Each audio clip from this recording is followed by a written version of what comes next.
she said that the first day she couldn't pay attention to the teacher because she was just so fascinated with the other children's hair and how they looked and whatnot, because she'd never really had a lot of experience with children who didn't look like her. We also are under the misconception that all of Liberty City has always been black, but that's not true either.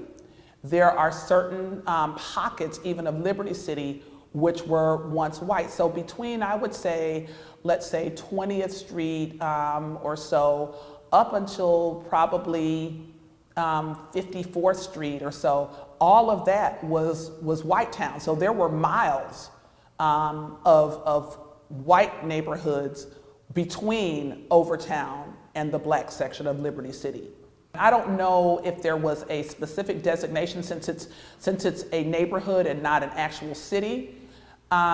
We now look at Liberty City as, I would say, anything from 54th Street north to maybe 79th Street, from let's say Northwest 7th Avenue over to maybe 17th Avenue, because adjacent to Liberty City is Brownsville or Brown Sub. And that was another African American development, but it's not the same as Liberty City.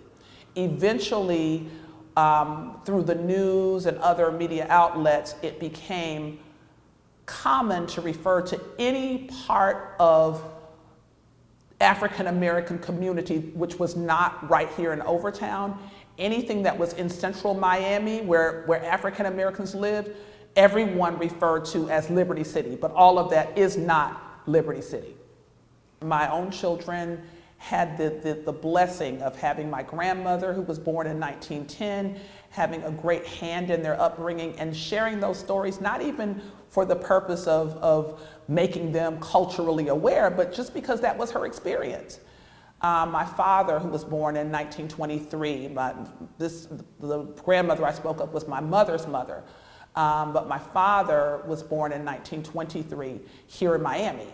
And just my children being able to hear his stories, the things which were fun to him and the things which were maybe funny to him, but at the same time, the perspective of having grown up in a segregated Miami and all of the things that meant, all of the restrictions, but again, the determination that African Americans had to make their lives whole and full, despite what other people might have wanted to put upon them as something negative.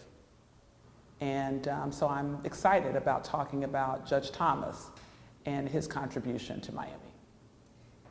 I heard about the pride and the goodwill that African Americans felt towards his having served as the first African American judge, to his willingness to basically put his own life on the line and to really carry that mantle for our community. It really was a labor of love to come into this community and to be the face of that.